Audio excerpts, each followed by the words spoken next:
Or whatever. Oops. Oh, my hip hurts. Okay. Okay. What's up, motherfuckers? How we doing? We're doing alright? Okay, cool. Anyway. Oh my gosh. Okay. We are beginning that Forgotten, episode 5 of the Forgotten series. And it's like, there's so much fucking more to do. It almost makes me just kind of like, oh my god. This is too fucking much, you know? There's like a video on the channel. The Forgotten Chronicle, I think it's called. An interview or something like that. You'll see me and my friend in a van talking about the book. Well, if you watch that and you really fucking pay attention, you'll notice that we're only like maybe 5 minutes into 5 to 10, I'll highball it, 5 to 10 minutes into an hour-long conversation when it comes to how far we've come in the story. There is so much more fucking shit to come. I haven't even told you about truly the Aeon. We're getting there. That's kind of coming in episode 5. And then it'll really probably snowball in episode 6.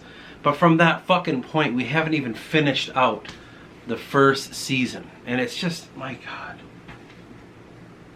My god, I'm just exhausted thinking about this. It must be done, of course. Now, I don't remember how many pages I've done in the past few days. It's probably like at least 6 or 7 over there. But I need to start studying old lore. I need to start looking at all this old shit and just kind of compiling it. In accordance to how magic works, the way it is with the Anakume, the Keepers, because that's going to start coming up. Then we have a lot of documents here. Circles of Faith, and what exactly does that mean? Because I'm trying to figure out the Dumes. The Dume is the way in which magic works in this world and how it works in the realms. But saying all that, I know what's fucking coming. Oh, I know that I'm just really gonna have to explain all this shit. It's crazy to me. It really is. And I don't think that people can truly grasp just how much fucking work this is. Essentially what I'm finally doing is I'm putting down, finally, the origin of this whole world. But I'm having to sift through memory and all these documents. Dude, I've showed you the fucking piles of goddamn notebooks. All this shit. And I got 6 or 7 more notebooks someone else. I got this fucking file cabinet full of goddamn papers. Like, there's a whole lot of things to go through. Just a whole fucking shit ton.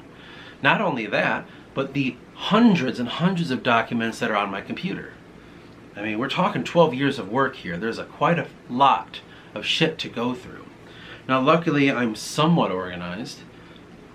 But still, as I'm reading this shit, I'm just like, oh my god. It's just so much to make work, you know? All for what? For fucking what? I don't goddamn know.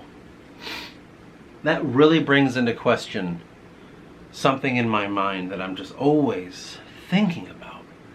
And I'm like, why the fuck am I doing all this? One thing that I don't know if people can truly understand would be, I'm not sitting down and well, I was in the past. But sitting down and saying, I'm just drawing from other fantasy and a little bit of mythology of real life to create my own story. You know, like Lord of the Rings. It's gotten so much deeper than that. The stuff that I feel like I'm drawing from, this weird ethereal shit that I cannot give you language for, is beyond something that I could understand. It's beyond something that makes any fucking sense to me. Because there are times I'll sit down, like I'll rewatch the Forgotten series, and I'll even be like, where the fuck is this coming from? You know? Amongst many other questions. I always think it's not good enough. Because I'm like, I'm such a fucking... Oh, I'm so like lost every time in my head. I don't think it's concise enough. But other than that, I'm always wondering, like, where... I don't even know. I have no idea. It's always that damn stream of consciousness in that fucking typewriter. I will sit down at that typewriter and just churn papers out, and half the time I don't even know what it is. It's just some thing that just, I don't know how to explain it. And I don't know how to put it into words that makes anyone fucking understand what I'm trying to say. It's just beyond anything comprehensible to me. When I think of the stories of, I told you that they're going to all be in seasons, and I'll always choose a character, and this character in this season is Dove. Next season it'll be Oapake. The season after that it'll be Odysseus, and the one after that will be, I don't remember, oh, Ravian. And then after Ravian it'll be some small stories that sort of fragment, and it's complex. And we're talking thousands of years of history here. Thousands of fucking years. And when I sit down and make it, I literally need other people. It's gotten to that point. I literally need to go to someone and say, like, what do you think about this? What do you see in this? Help me find this. Help me find that. Help me imagine this place better than I can ever have. What exactly is happening here? And it just becomes, this whole fucking project is mired in so much unknown. I'm sitting down here, I'm working on episode 5. I've come to a point where I kind of need to do a little bit of research, because we're talking about Dove accessing some other place that lies between the reality that exists inside the circle and the astral realm. Not only have I never really physically showed you how that works in a sense, besides that one image, it's much more complex than that. I never wanted to make it simple to say, like, yep, it's just here's a circle and there's that, and then there's that, you know, like, as we imagine, it's so ethereal, so I don't know how it works. But in doing that, he has to access this intermittent place that either does or doesn't exist at some time or another time. And in that place, he's got to meet these ancient people who hold some sort of knowledge. But these people are lesser than him in some sense, because you could describe Dove as a god. But he doesn't act like a god. He acts more like just a mortal being. So in all of that, it's like, what does he find in this place? What kind of beings exist here? Who are the keepers? And so I'm sitting down and like, okay, like I'll pull some stuff out where I know I wrote about the keepers, and I'll read about it. And as I start reading these sentences, I'm like, dude, this is coming. Because the first thing, I found a document I wrote, it's like 10 pages long, it's called The Magic of Atria. And I just kind of talked about the magic that exists between all the races in the modern world, on Yuandra, not the fucking circle, and how it works for them. And the first one is from the land of Tantorum, where magic is outlawed. And I went into it. I went into a little bit of the history, and I went into why it was outlawed, and then the Inakume, and I just thought, like, that's coming.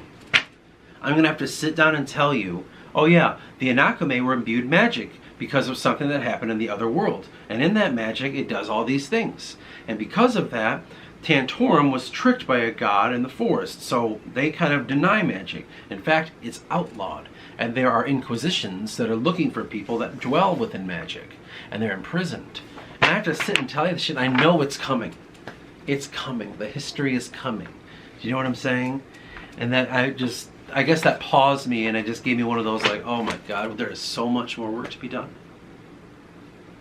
Because I think you watch the Forgotten series. That is Genesis, right? We're not even finished with the fucking chapter of Genesis. And we're going into episode 5. We're still in that shit. We have, the books are Jesus. Like, that's New Testament. That's how far apart we are if my book is structured the way the Bible is. We're like 5 pages in. Like right here. We're like right here. And I know that, oh, by the way, my book was written like in this section here. So we have all of this to go through first. That's what I mean, like, when I'm like, there's so much more shit to go through. If you fucking think it's a lot in the first 4 episodes, it's going to get even crazier, even more convoluted. We're talking about, we're going to kind of go away from the circle, and all of a sudden we're going to be back on Yuandra for a long time. And all the characters in that are merely reacting to all the mistakes that were made in the first season. And from that, and I have to sit and tell you, like, yeah, you know, like, meanwhile, you know, while the creations are down here, the Inaku and the mankind, I have to kind of go up here to the astral realm and tell you, like, yeah, the Titans and the Aeon who are still duking it out in the realm of creation. And then and for the Forgotten King and stuff, you don't know what any of this means, but to me, it's just knowing that there's a lot of work to be done. And, like,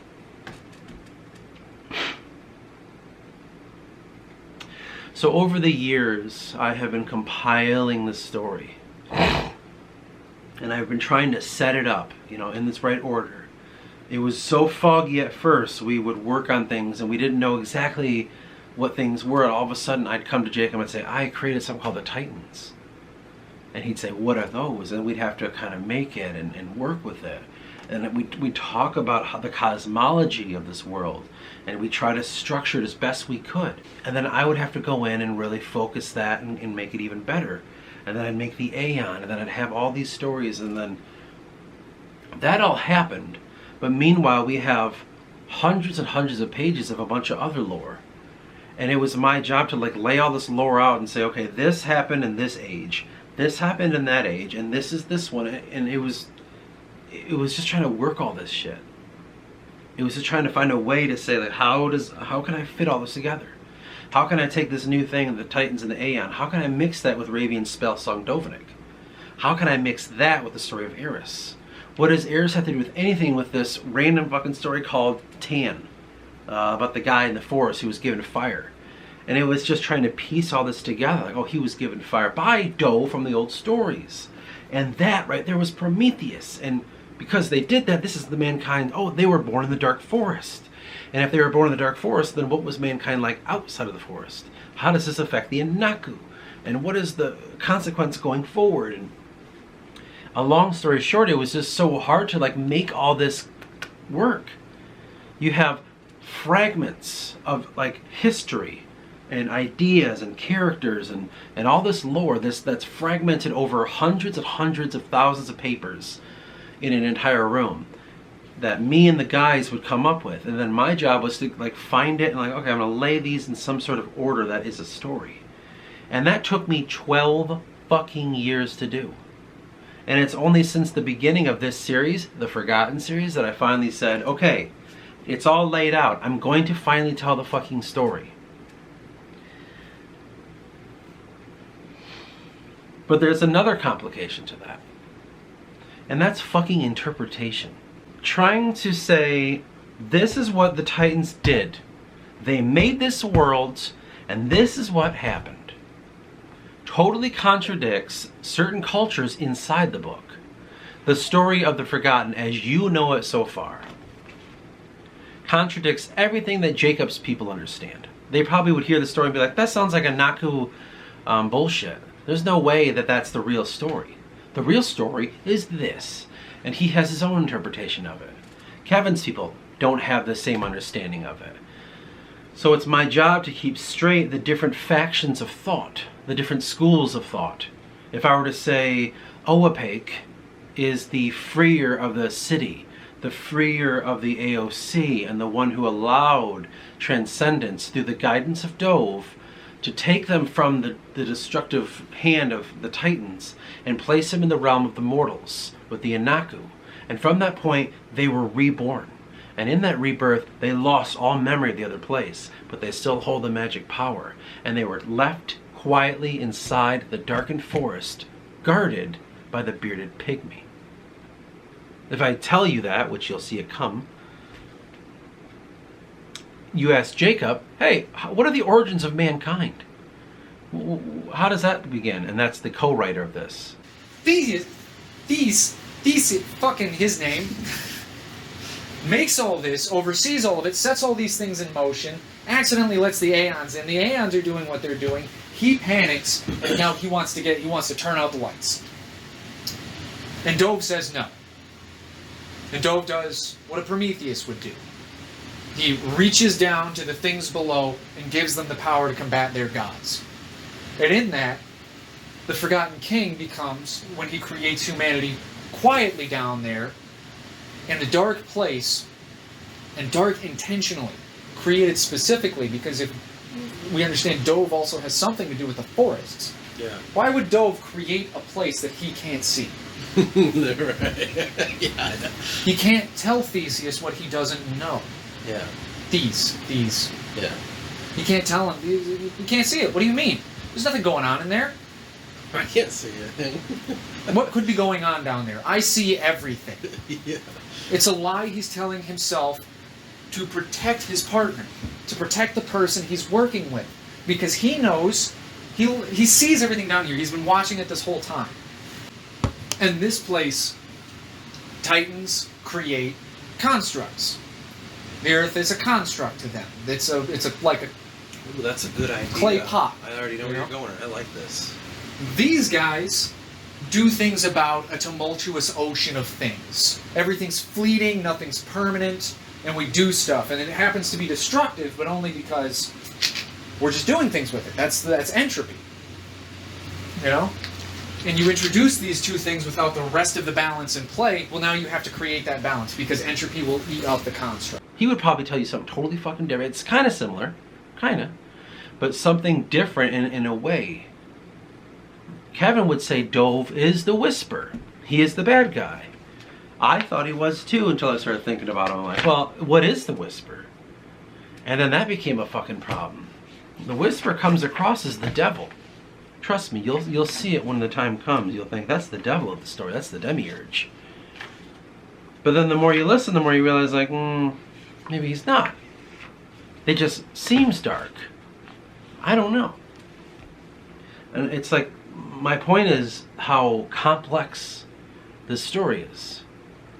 And what would be hilarious is you could watch the first 4 seasons, which I don't know how long it'll take me, of the Forgotten series. And that's probably like 3,000 years of history, roughly. And then I say, that's all that. By the way, here's the first book, right? The Silmarillion's done. Here's the first Lord of the Rings.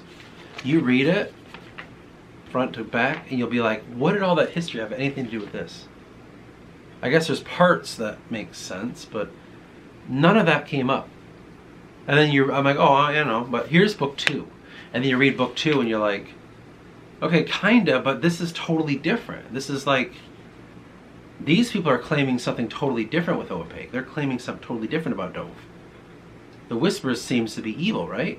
And I'm like, I don't know. You have to think for yourself. And I haven't written book 3, so I can't give you an example.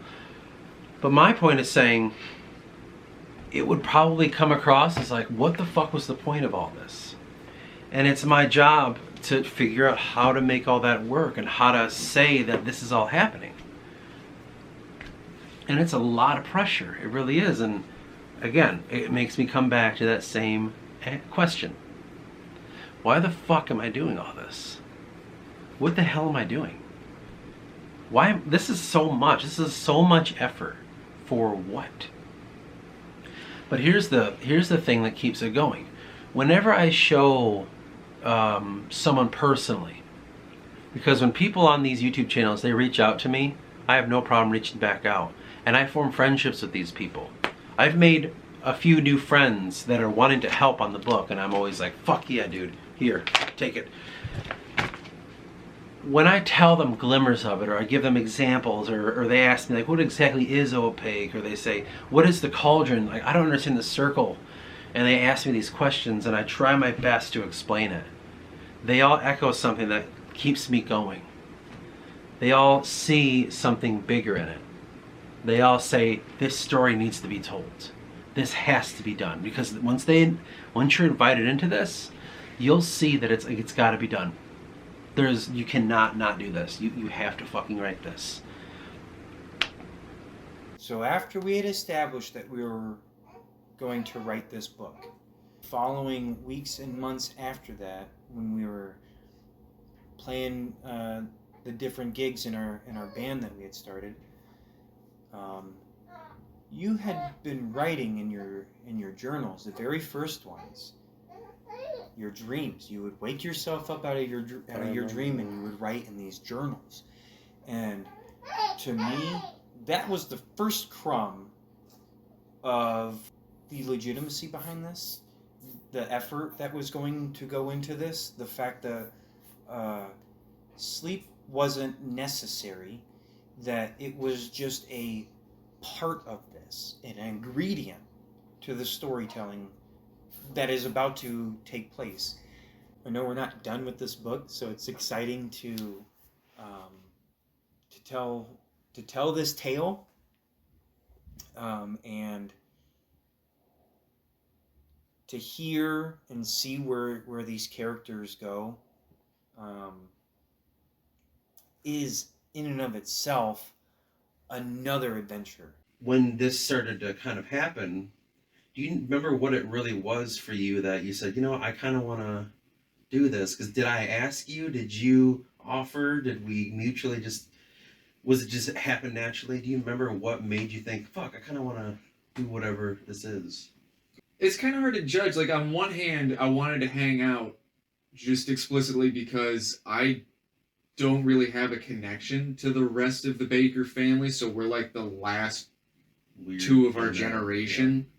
So that was definitely an element. But also, it was immediately...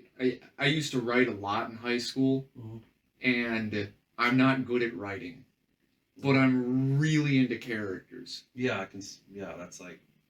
And so it was like a really good, focused way for me to express things through that character, Alistair. And a lot of the legwork for the setting was already in place.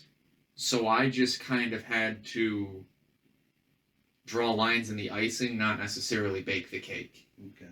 And that made it, I guess, plausible. When I had to write outside of characters in high school, it was dog shit. I had no idea how to... I can tie things together that are already floating on the surface. I can't make up. Like seemingly out of nowhere. Yeah. Like, I'm going to put you over here now. How are you going to get there? Kind of stuff. Yep. At The least it's thing. never been a developed skill for me. So to just have Alistair and to be able to go, what is realistic or reasonable for this character in this time and place to be where, and you to be like, this. I'd be like, okay, fuck. Now I know what... And that's what keeps me going, because they all say the same thing. I'll show them something, and they all, you know, as you would, are a little nervous to want to help me out. But then, you know, I sense it, and I just always say, like, do you want to do something? Do you want to try? Do you want to read some things and see how you feel about it? And then they do, and they always fall in love with it. They're always like, fuck yeah, dude, yes, I will help you. And now I got almost... I'll have hopefully 5 guys here soon helping me on this. 3 obvious ones. One on the fence, and there's another one that helps from afar. And it's like, because I always tell them, like, this is a community. We're creating mythology. The more minds we place into this, the better it gets. And we can make the ultimate fucking story. You know, it's my job to lead them into this and to make sense of this fucking place. And they always echo that same thing. They see something bigger in it. Because I'll start getting doubts, or I'll start like sitting here like, man, 12 years of my life. My entire 20s was wasted doing this. I never really got to experience anything else. I didn't travel. I didn't make a bunch of friends. I didn't do all this crazy shit. Partying and whatever the fuck people do. I was too busy working quietly on this fucking epic. So I kind of... Yeah, instead of going out in the world, I kind of went into my own, and I really tried to find stuff inside of it. I tried to look around and who I was and pull things up and work on them and use them inside the story and have the story use me in some sense. I'd go and type it on the typewriter, and I'd look at what I wrote and think, who the fuck is this? Who's this guy? I don't even understand that. And it took me a long time to realize it's me. It's aspects of myself that I just haven't become acquainted with. And it's been it's been a good endeavor in doing this, but my entire 20s, and I'm 33 now. I started this in 2012. I don't know what age I was at that time. I was between 20 and 23 probably. I don't know. I don't know how old I was back then. But that's how long of my life has been doing this. And when people tell me that it has to be done, it has to be told, it has to be, it makes me say, okay, we're on the right fucking path. But it's not so obvious like that. It doesn't feel like, yep, you just keep doing it, and, you know, you'll figure it out. You know that, but when you're faced with all this shit over the years that you have to start compiling, you know, over the years of trying to figure things out, trying to make sense of things, writing all these documents just to try to workshop ideas or to expand things, or I'm going to make an entire document based on how the magic works in this world. I'm going to make an entire document that is how this one culture's whole history is, and anything from that to the plot. And you sit there and then you have to start compiling all this stuff. And I have to be my own scholar. I don't know how many times I'll get asked questions and I'm like, well, I'd like to believe that this is the events that happened, but I'm not quite sure yet. I think he was a good guy. I think that they won that battle, but I don't know. Because it can feel that way. What I ended up doing was making an entire history. And now I'm having to decipher from that history a story. And it began humbly, very humbly, and now it's become like an actual job. Anytime I sit down with this book, it's confusing, it's difficult, it's not something that comes easily. You literally have to turn your mind off to work on this book. If you don't, you can't do it. Because it's easy to say, like, okay, so I'm working on episode 5 of the Forgotten series. Should be easy enough. You know what's going to happen then. And I say, I thoroughly know what's going to happen, but I don't know how it happened. I never knew about the AOC in the episode that was mentioned in episode 3, I think, and going into 4. I never knew about that until literally weeks before I started working on it. This whole time I was like, yeah, Dove does something to piss off these, but I don't know what he did. And now that I'm coming about it, I'm sitting here like, okay, I didn't think this is what happened. How the fuck is the Forgotten King born? How did the Aeon come into this? I knew that they came into the realm of the Inakume. I didn't realize that they were born in another realm. I thought that they were just like the Titans, but they're not. And that's what I'm trying to say. It's like, it's always, it's not that easy to sit down and like just keep going. Because there's so much that I don't know. Even in my own work, I can sit down and I can interpret it many different ways. It's just, what way am I going to give you the viewpoint of? In your eyes, if you watch the Forgotten series, Dove might be a good guy. As you get more of the story, he might be not a bad guy. But that's not how I saw him. I saw Dove as an evil being. I saw Dove as the one who allowed this weird evil entity inside of him and is now trying to destroy the world. I didn't see him as a good guy. It's only until I started working on it, I'm like, oh, I guess Dove was kind of a good guy, right? I thought, like, Thies was doing good stuff. I really believe Thies was a good guy. But now I look at him like, damn, Thies is kind of fucked. He ain't no good guy. And it's going to come going forward where I'm only giving you one perspective of this story, but there are so many others. When I mention Thies, it's not very much, is it? It's just like randomly he'll kind of say something here and there, very cryptically. I'm leaving out a fuck of a lot of what he thinks and feels. If you go from the Forgotten story as we go forward and you just take it for face value, you'd think, oh, Thies lost it. I never told you about how he went back to the Creator multiple times and the Creator never spoke to him. And he knew he didn't. But he figured, like, what have we done wrong? You talked to me one time and you asked me to do something and I thought I was doing it. But you haven't talked to me since. What have I done wrong? I never told you about that. I never told you of his doubt that he carries within him deep down. And when he speaks to Dove and says, this is all right, this is good, we've made this world and blah, blah, blah, and Dove fucks off and goes down there and helps them make the world, like in episode 3. I never told you what I wrote down about what Thies is thinking when he leaves, and the doubt that he has, and the question, like, am I doing the right thing?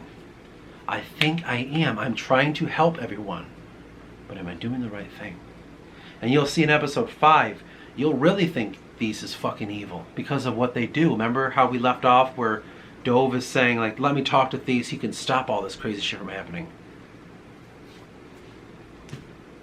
The events that go forward, you're going to think, wow, he is an evil guy. But in reality, you don't know what he's faced with inside. And that's the whole fucking point of the story.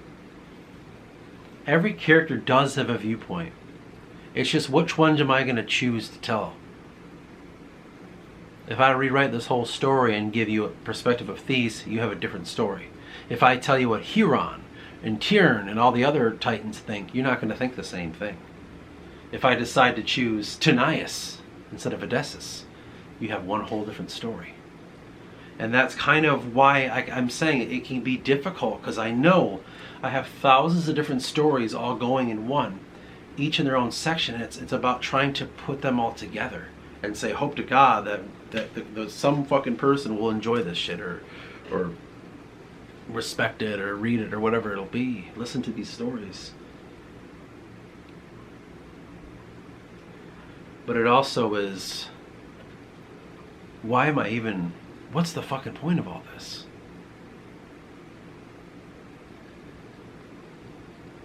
Why am I telling this story? Why are there strange synchronicities? Why do people find something in it that I never saw? I have no answer for that. I don't know. But all I do know is I'm compelled to do this. And I must.